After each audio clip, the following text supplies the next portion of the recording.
So if you want to see a sunrise, you're going to have to watch the sunrise behind me here.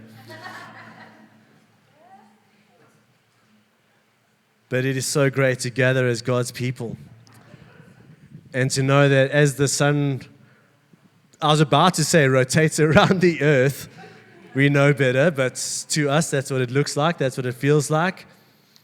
As the sun comes upon us out of a place of darkness, so we think about the risen Christ coming upon a world and having defeated darkness. And there is no darkness that is ever defeated by light. And even the smallest candle will defeat the greatest and deepest darkness. But we're not just celebrating a little candle of light, we're celebrating the one who gives power to the universe and the one who gives life to all things. And so we are very excited to be here this morning, and it is so apt to do this part of our message here this morning and thinking about, I don't know if you noticed some of the lyrics this morning, in the dawn here, welcoming you here in this place. Some of the images from the songs this morning are going to be kind of coming up to us again. Can you see my face now? Okay, now the lights are in my eyes. You can see me, I can't see you, but it's all right. But as far as the Easter weekend typically goes, we were here on Good Friday, and if you weren't with us, we were still thinking about the death of Christ.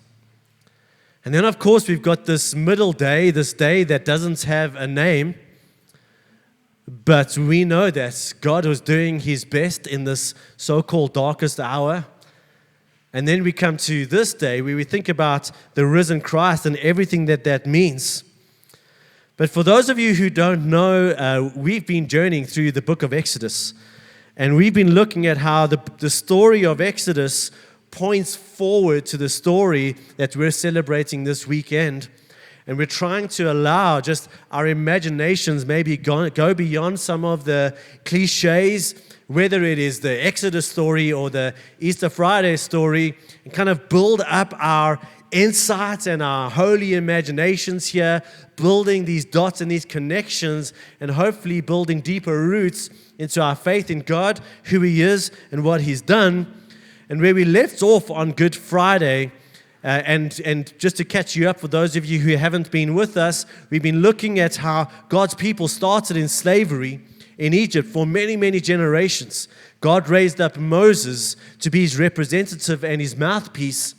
Moses says to Pharaoh, "Let my people go." Pharaoh stubbornly refuses, and God brings these strikes, these heavy blows against Pharaoh and against Egypt, and He brings these plagues until we get to the 10th and the final plague, the death of the firstborn son.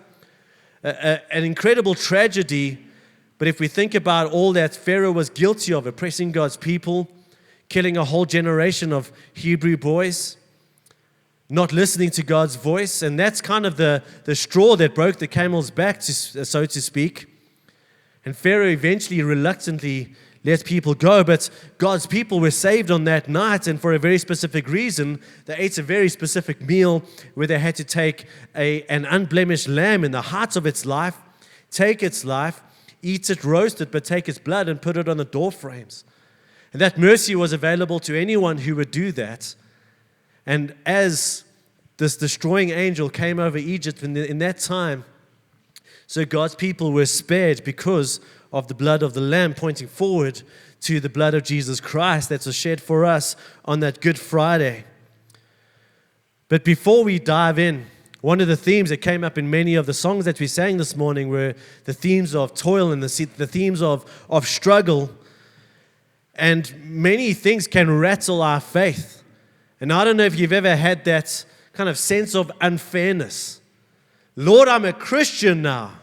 I'm one of your children. How is it that life is still so hard? How is it that life still seems so unfair? I thought you're supposed to be looking after me now. I thought life's supposed to be a breeze. We're new creation. We're in Christ. We've got this Father God in heaven. And yet life can still be so hard. And maybe to use a metaphor here that some of you are familiar with, if you're married, you know what this is like. Because when you're in primary school, going to high school, you look across at someone and you think to yourself, if only I could be with that person for the rest of my life. I would be so happy. In fact, I would be eternally happy. And of course, whoever that person is chops and changes as we go through the phases of life. But we get to that point in time where one day we're standing before God, we're standing before others, we're standing before the person that we are absolutely convinced is the person who's going to make me happy for the rest of my life. And on that day, they are making you happy. And then you get to day 2. Or week 2 or month 2. Some of us get there faster than others. And you're like, what? What's going on? I thought this is supposed to be the best season of my life. I'm spending every single minute of my life with my best friend and just my wife or my husband. I don't understand why life is so hard right now. We've done the big thing. We've done the wedding. We've trusted God. We've done the right thing. Why is it that life is still so hard?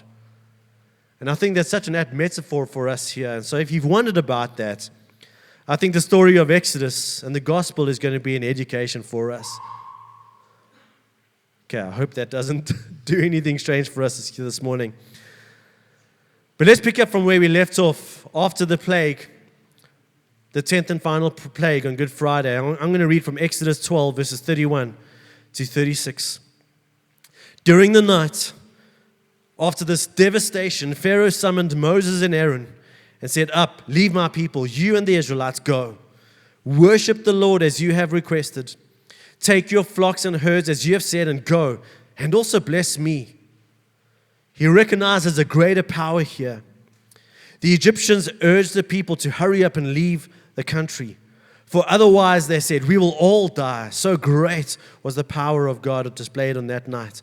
And so the people took their dough before the yeast was added. This is the unleavened bread, and carried it on their shoulders in kneading troughs wrapped in clothing. The Israelites did as Moses instructed and asked the Egyptians for articles of silver and gold and for clothing. And the Lord had made the Egyptians favorably disposed towards the people. And they gave them what they asked for, and so they plundered the Egyptians. And so this begins the exit, the exodus. The word exodus literally means the road out of slavery. Then we get to verse 17, and when Pharaoh let the people go, God did not lead them on the road through the Philistine country, another part of the ancient Near East, another people group. Though that was shorter, for God said, if they face war, they might change their minds and return to Egypt. Now you must understand that these Israelites had, for the most part, forgotten who God was. For multiple generations, they'd been in Egypt for 400 years. More than likely, they'd taken on Egyptian religion and worship of the Egyptian God. And while they were still God's covenant people, and in a sense, we're not worthy of Yahweh. Yahweh was like, I'm still earning these guys' trust. I've just done this incredible thing, but I know the first sign of trouble, they're going to turn away from me, so I'm going to take them this other route.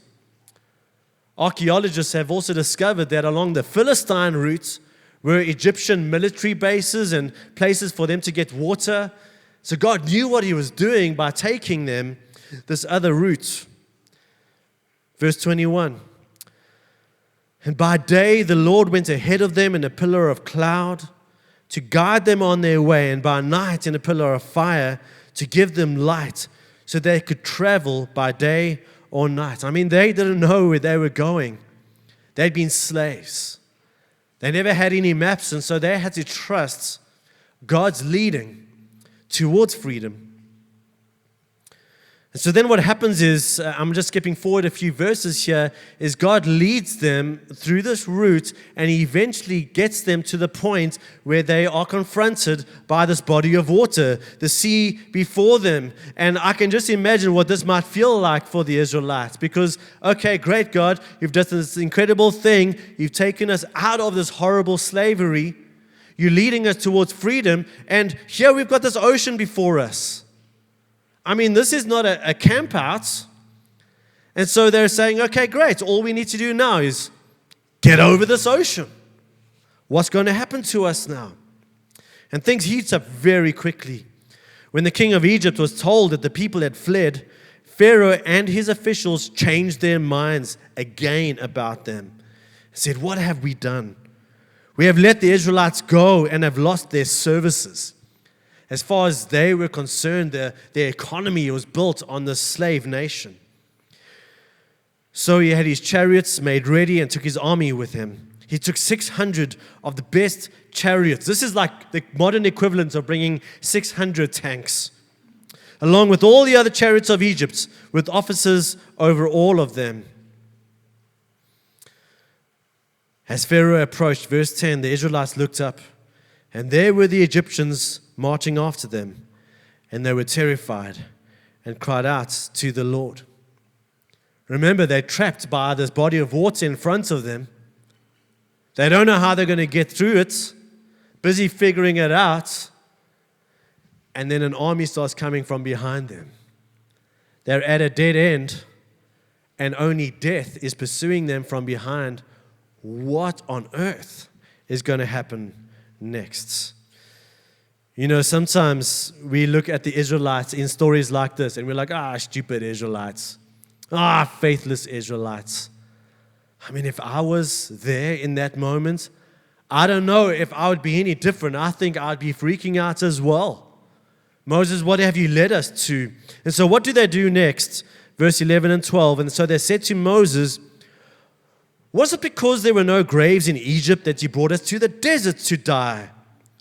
What have you done to us by bringing us out of Egypt?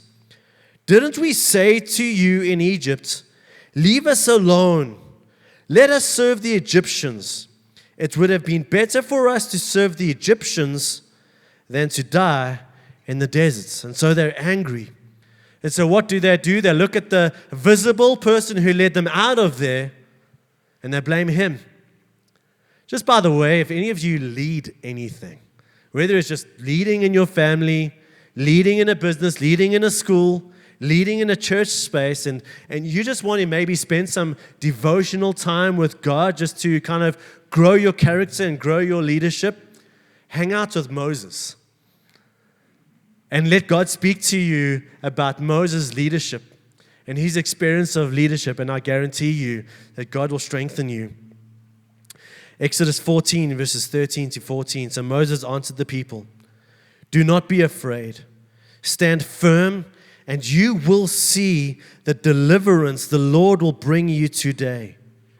The Egyptians you see today, you will never see again.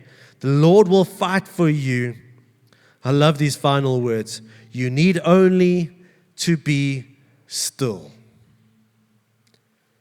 In other words, don't run for the hills. Don't freak out.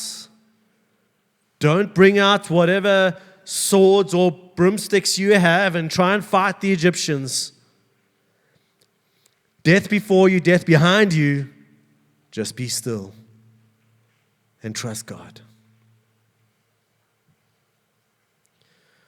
What happens as the army gets closer, this pillar of cloud and this pillar of fire representing this angel of the Lord and the visible presence of the Lord moves and intercepts the Egyptian army and becomes this barrier. And so there's these hours where the Egyptian army couldn't get to God's people.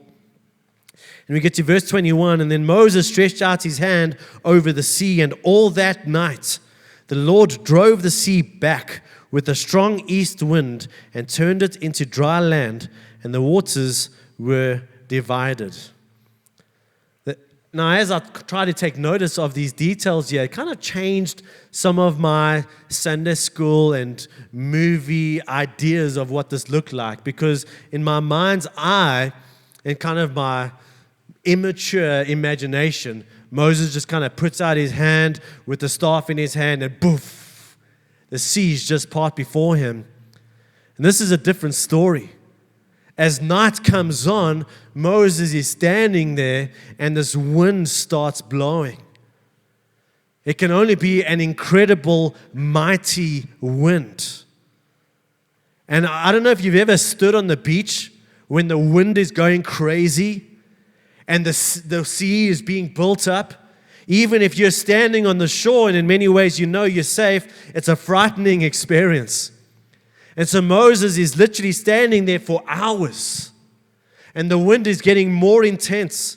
The sea is getting angrier and angrier. These waves are building up. This wasn't this thing that happened in a few seconds. And the Israelites are thinking to themselves, what's going on here?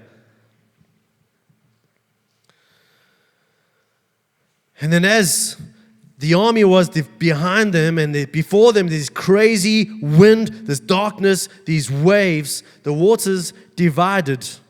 And in verse 22, it says, the Israelites went through the sea on dry ground with the wall of water on their right and with the wall of water on their left. And once again, this is in the middle of the night. It's not this little stroll through these waters. This wind is blowing, and I'm sure it's tumultuous and pretty scary.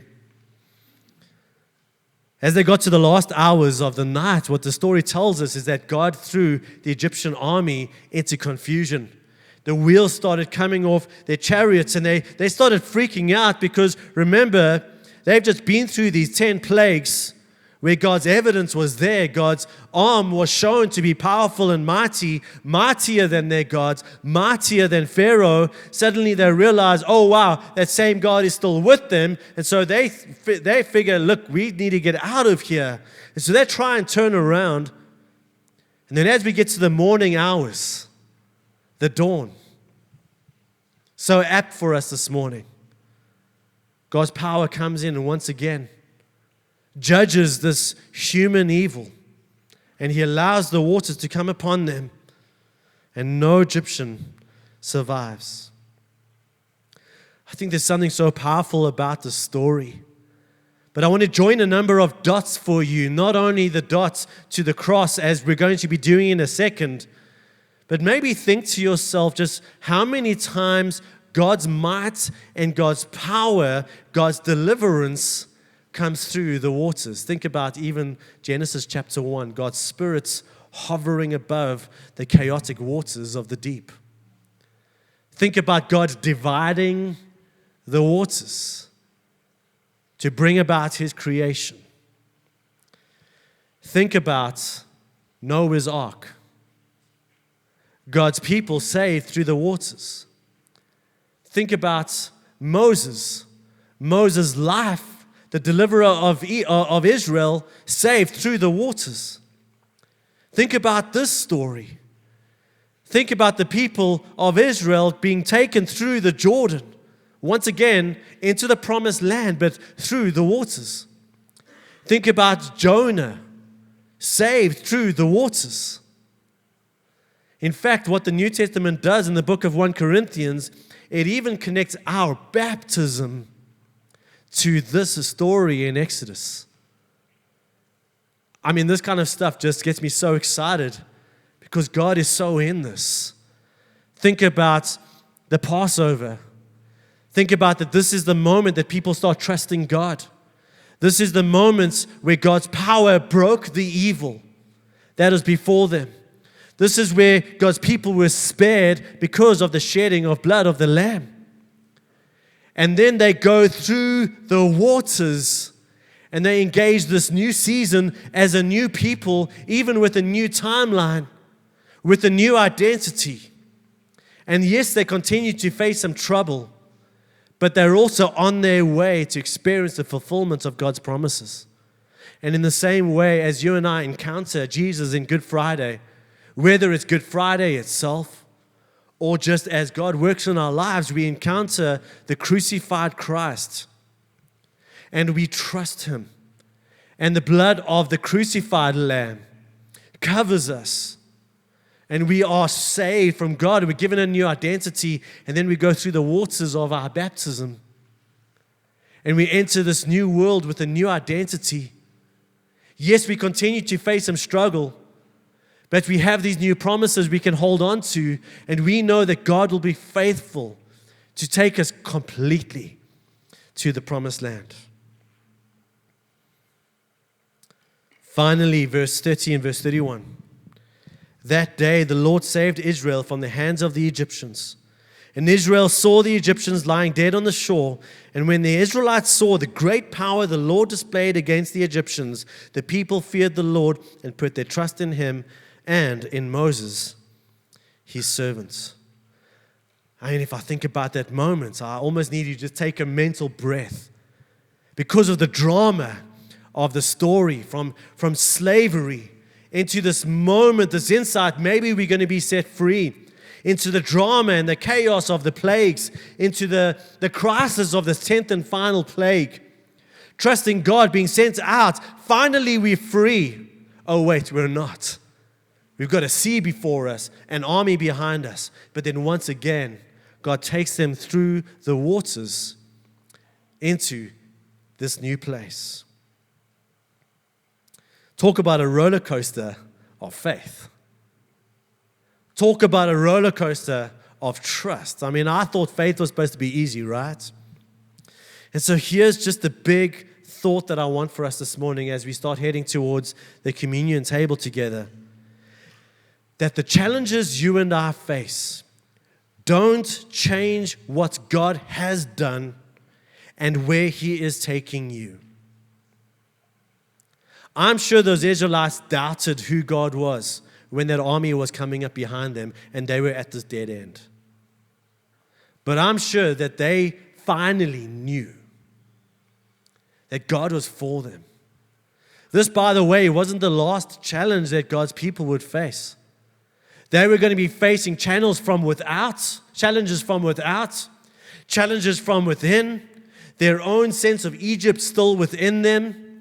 But those internal challenges and those external challenges still didn't change what God has done and where He is taking them, because God is faithful to complete what He has started.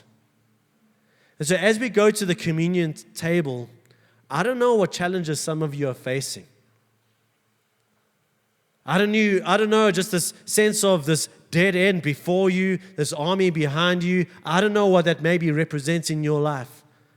And I know that it gets very real when it looks like there's no way out of here, that, clearly this faith thing isn't working anymore.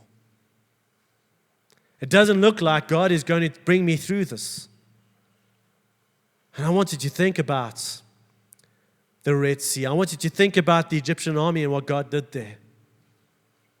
Some of the challenges that we're still going to face the Israelites. I want you to think about the disciples on that Saturday who thought they realized, oh wow, this is a failed Messiah. This is a dead Messiah. Clearly God is not doing what we thought He was doing.